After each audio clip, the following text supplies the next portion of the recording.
शादी कर लेना चाहिए था और अभी भी समय गया बीता नहीं है।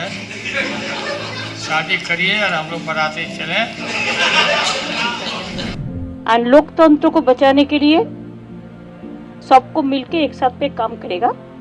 देश सबसे बड़ा जगह है काम करने का।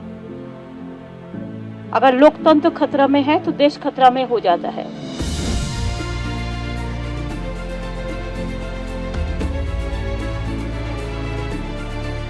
और आदरणीय सभापति जी, देश देख रहा है एक अकेला कितनों को भारी पड़ रहा है।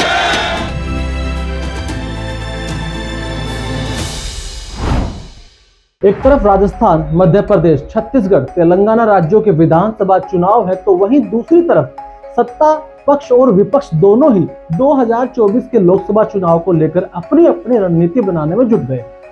18 जुलाई का दिन एनडीए और विपक्षी दलों के लिए बहुत महत्वपूर्ण रहने वाला है।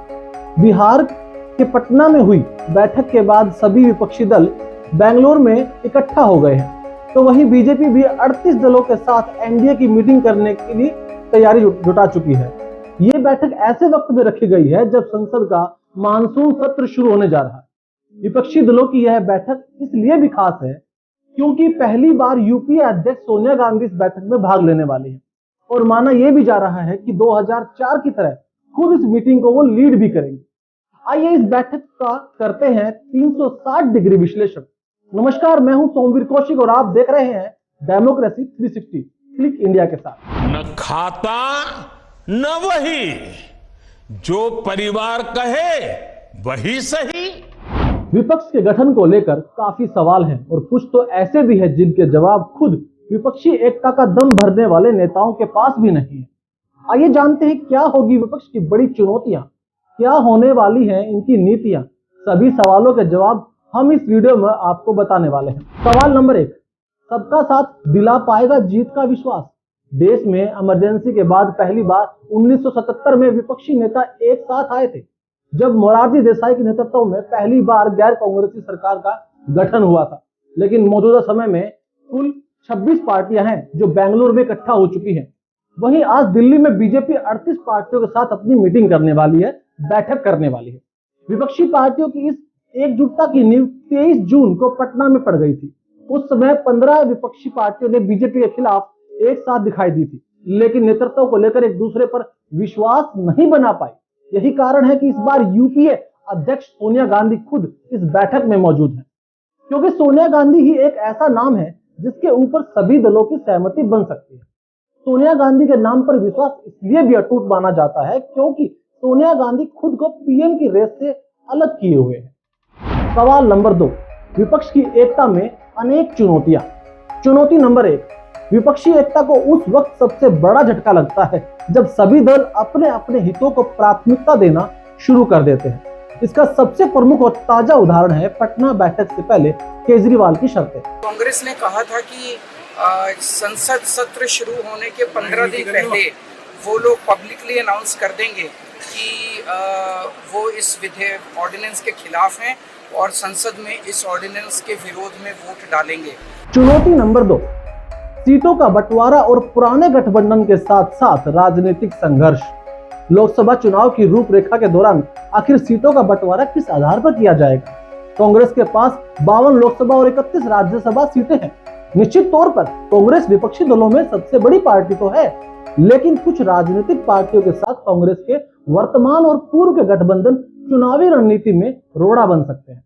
उदाहरण के लिए झारखंड में जेएमएम और तमिलनाडु में डीएमके दोनों ही कांग्रेस के पक्के सहयोगी हैं, तो वहीं जेडीयू और राजद जैसे दल जो कांग्रेस के पाले में तो हैं, लेकिन कुछ हद तक किंतु परंतु के साथ। चुनौती नंबर 3, कांग्रेस के साथ एक समस्या ये भी है कि सपा, बसपा और जनता दल सेक्युलर के साथ कांग्रेस के अतीत में गठबंधन तो रहे हैं, लेकिन वो गठबंधन कोई विशेष चुनावी लाभ में परिवर्तित नहीं हो पाए। चुनौती नंबर 4, यह समस्या कांग्रेस के लिहाज से बहुत बड़ी है। कांग्रेस क्योंकि यहाँ मामला बीजेडी, भारत राष्ट्र समिति और तृणमूल कांग्रेस जैसे उन दलों के साथ फंसता है जिनका अपने राजनीतिक गढ़ में कांग्रेस से सीधा मुकाबला होता है। वहीं आम आदमी पार्टी जैसे दल भी जो खुद को कांग्रेस के विकल्प के रूप में देखते रहे। सवाल नंबर 3, विपक्षी दलों की बैठक में क्या होंगे मुद्दे? वैसे तो विपक्षी दलों की बैठक का एक ही कॉमन मुद्दा है और वो है मोदी हटाओ, लेकिन इसके अलावा भी कई ऐसे मुद्दे हैं जिन पर चर्चा होनी बाकी है।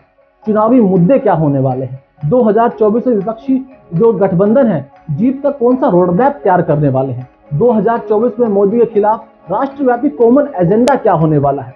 विपक्षी एकता में और किस किस की एंट्री और एग्जिट जो है बाकी है? क्षेत्रीय दलों के साथ सीट शेयरिंग किस प्लान के आधार पर तय होगी? ये वो कुछ बड़े सवाल हैं जिनके जवाब अभी तक जो गठबंधन जो है वो तलाश रहा है। आइए अब बीजेपी और उससे जुड़े दलों की स्थिति को भी समझते हैं। बीजेपी को 2019 लोकसभा चुनाव में कुल 301 सीट मिली थी, वहीं उसके सहयोगी दलों को मिलाकर एनडीए की संख्या 333 हो जाती है। राज्यसभा में एनडीए की ताकत का अंदाजा इसी बात से लगाया जा सकता है कि एनडीए के खाते में कुल 111 सीटें आती हैं, जिसमें से बीजेपी के पास अकेले 92 सीटें हैं। अब आखिरी और सबसे बड़ा सवाल जो एनडीए को मजबूत और विपक्षी एकता को सवालों के घेरे में फंसा देता है, यानी कि एक चक्रव्यूह में फंसा के रख देता है कि आखिर मोदी के सामने कौन?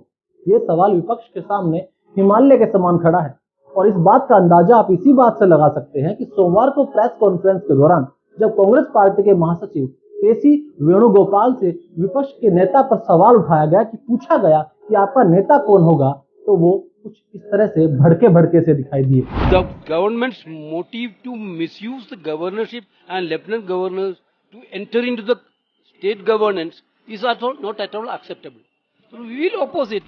फिलहाल विपक्ष इस सवाल और इसके जवाब से बचता नजर आ रहा है, लेकिन विपक्ष के लिए यह सवाल चुनावों के परिणाम भी तय कर सकता है। तो कैसा लगा आपको हमारा विपक्षी एकता पर यह 360 डिग्री विश्लेषण?